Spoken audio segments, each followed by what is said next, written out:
আমরা যখন কোনো মানুষের সাথে খুব অন্তরঙ্গভাবে মিশে যাই, তখন আমরা তার ভেতরের মানুষটাকে ঠিকমতো যাচাই না করেই তার সাথে অনেক কিছু শেয়ার করে ফেলি।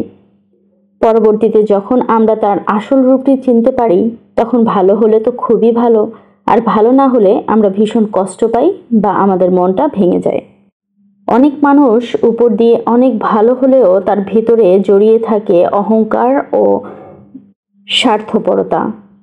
তাই কোনো মানুষের সাথে মেশার পর তাকে ভালোভাবে চেনার আগেই আমাদের উচিত নয় তার কাছে সবকিছু শেয়ার করে দেয়া। একজন মানুষের অন্তর্নিহিত গুণাবলী খুব সহজেই বোঝা যায় না, তবুও কিছু ইঙ্গিত, কিছু আচরণ আমরা দেখে সেই মানুষটি সম্পর্কে কিছুটা হলেও ধারণা নিতে পারি। মানুষের আসল রূপ দেখতে হলে কি করবেন?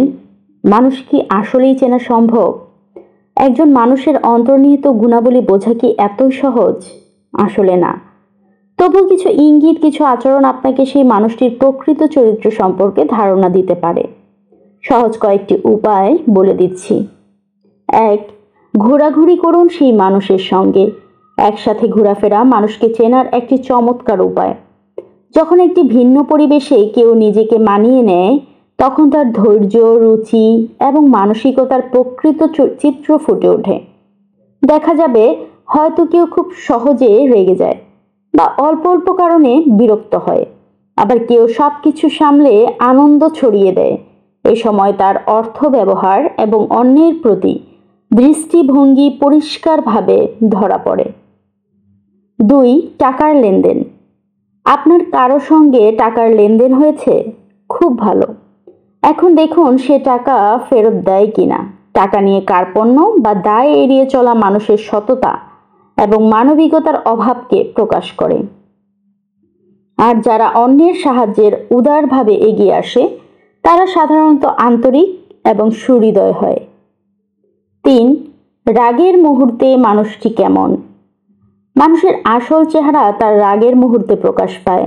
রাগের সময় কেউ কি গালমন্দ করে, সহিংস হয়ে ওঠে, নাকি শান্তভাবে পরিস্থিতি সামলায়?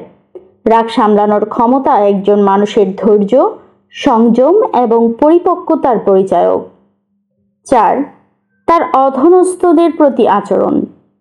আপনার সামনেই কেউ তার অধস্তনদের, গৃহকর্মী, কর্মচারী বা নিম্ন স্তরের সহকর্মী সঙ্গে খারাপ ব্যবহার করছে, তাহলে সাবধান।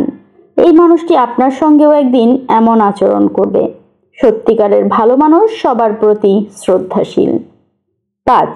বিপদের দিনে তার অবস্থান কোথায়? কঠিন সময়ে মানুষ কেমন আচরণ করে তা থেকেই বোঝা যায় সে কেমন। বিপদের দিনে যে মানুষ পাশে থাকে তার চেয়ে বিশ্বস্ত কেউ নেই। আর যে এড়িয়ে যায় বা সাহায্য করতে অস্বীকৃতি জানায়, তাকে নিজের জীবনে রাখার প্রয়োজন নেই। ৬. অহংকার ও স্বার্থপরতা। অহংকারে নিজের ক্ষমতা দেখাতে পছন্দ করে এমন মানুষ খুবই টক্সিক হয়। এরা নিজেরা কখনো ভুল স্বীকার করে না এবং সবসময় নিজেদের শ্রেষ্ঠ প্রমাণ করার চেষ্টা করে। এই ধরনের মানুষ আপনাকে মানসিকভাবে অসুস্থ করতে পারে। তবে একটা বিষয় মাথায় রাখবেন, মানুষ পুরোপুরি বোঝা কখনো সম্ভব না। তবে নিজের চারপাশের মানুষগুলোকে একটু গভীরভাবে লক্ষ্য করলেই বোঝা যাবে তারা আপনার জীবনের জন্য আশীর্বাদ নাকি বিষ। মনে রাখবেন, আপনার কাদের সঙ্গে সময় কাটান তার উপরই আপনার জীবনযাত্রা, মানসিক শান্তি এবং ভবিষ্যৎ নির্ভর করে।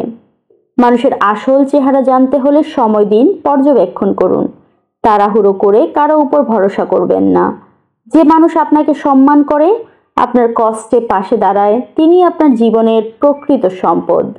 আর যারা আপনাকে বারবার কষ্ট দেয়, তাদের থেকে দূরে থাকুন, কারণ জীবনটা খুবই ছোট। তাই সবসময় ভালো থাকুন, ভালো মানুষের সঙ্গে থাকুন, মন্দদের এড়িয়ে চলুন।